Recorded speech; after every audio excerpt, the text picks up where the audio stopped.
Kinabukasan, naghanda kami pababa ng bayan. Hindi man namin nahikayat si Mang Duque na bumaba ng bundok, pumayag ang isa sa kanila na magpatingin sa doktor. Si Labinet na siyang may pinakamalaking bukol sa Sitio Kawayan.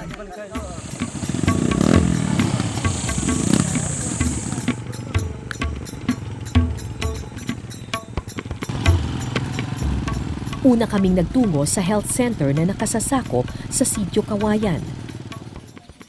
Tapos, Aminado ang nakausap naming nurse na hindi pa nila napupuntahan ang mga komunidad na aming binisita. Super layo na nun, ma'am. Meron sana kaming way na umakyat doon last time kasama yung mga sundalo. Kaso dahil parang nakita ng masyadong malayo siya, tapos umuulan-ulan pa. So parang hazardous masyado. Katwiran ng nurse, nagpupunta naman daw sila sa ibang sitio na mga katutubo tulad ng Sitio Flora na mas malapit-lapit sa bayan. Kung nais daw magpagamot ng mga aita, maaari naman daw silang bumaba sa paanan ng bundok. Pag kasi umakit kami ng floor, paano kinoconsider na umakit na rin sila ng kawayan? Parang ganun. Dahil nga medyo malapit na siya. okay. Pero ang problema, kailangan yung pasyente ang bumaba dun sa mga doktor, sa mga specialist. Sa specialist, ma'am, no? Yun lang din, ma'am, ng nagiging, parang makikita mong problem doon. Na kahit gusto nating akyatin, hindi nga siya nakakaakyat madalas. Or hindi talaga nakakaakyat. Or hindi talaga nakakaakyat. Kasi parang, pag bumaba kasi ng Flora, ma'am, dahil nga 20 minutes away pa siya, tapos nakikita naman na merong contact doon sa kawayan, so pabababain na lang kung sila. 20 minutes away lang pala, bakit hindi na lang Ang akyatin sabi. yung 20 minutes? Sana, no, ma'am? Diba?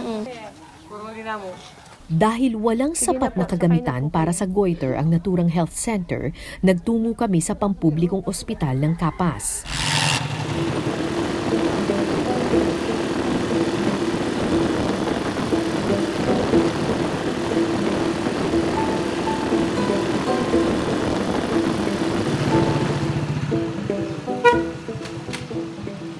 Ito ang unang beses na makakapasok sa ospital si Labinet.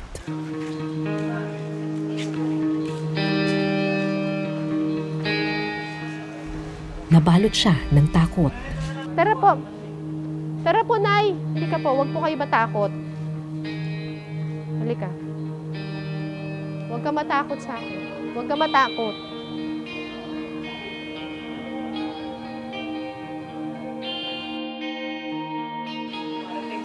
Akala ko operahan, ganyan. Di ba hindi naman kailangan sa operahan pag... Pag ganyan po kalaki na operahan. talaga. Pero... Ba't ko umiiyak? Pag ganyan po kasi kalaki, Oo. hindi yung operahan na yan. Kasi nako-compromise yung Ba't kayo umiiyak na yun? Huwag po kayo umiiyak. Hindi po namin kayo papaoperahan. Hindi na ba liliit yan? Kasi may mga iba silang kasamahan doon dati malaki tapos lumiit naman. Usually po hindi na lumiliit. Pero depende na siguro kung magagamit sila. Ano po yung gamot na iniinom usually? Thyroid, parang sa thyroid hormones nila. Nang mapalagay na ang loob, ineksamin ng doktor ang bukol sa leeg ni Labinet.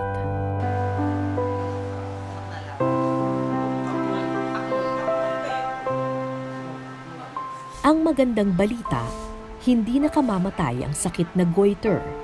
Pero ang hindi maganda, kailangan daw operahan ang bukol sa leeg ni Labinet. Masyado na raw kasi itong malaki.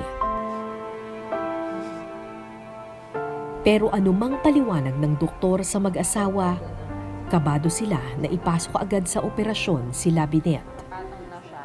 Ang sabi ni doktora, pag ganyan daw kalaki, pinapa-opera na. Gusto niyo bang ipa-opera? O Safe naman po. Safe po si Kausapin muna po yung mga ginagawa po talaga. oo, kakausapin muna yung mga magulang. Oo.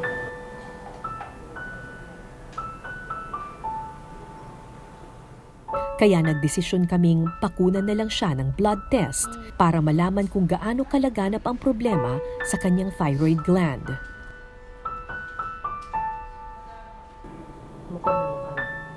At mula dito, makapagdedesisyon kung tutuloy nga ba sila o hindi sa operasyon.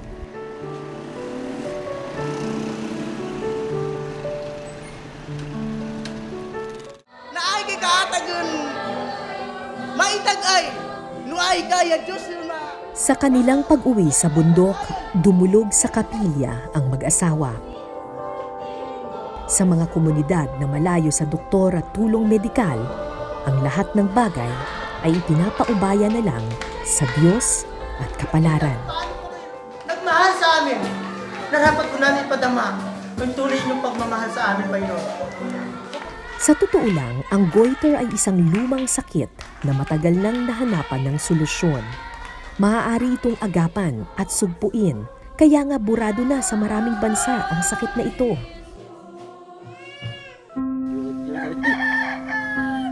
Mahirap isipin na sa panahon ng kasaganahan at modernisasyon, sa panahon ng makabagong gamot at teknolohiya, may mga lugar pa pala na tila kinalimutan ng panahon.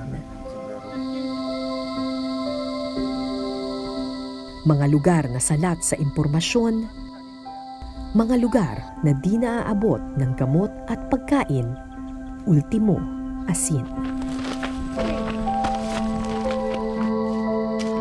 Ako po si Cara David at ito po ang Eyewitness.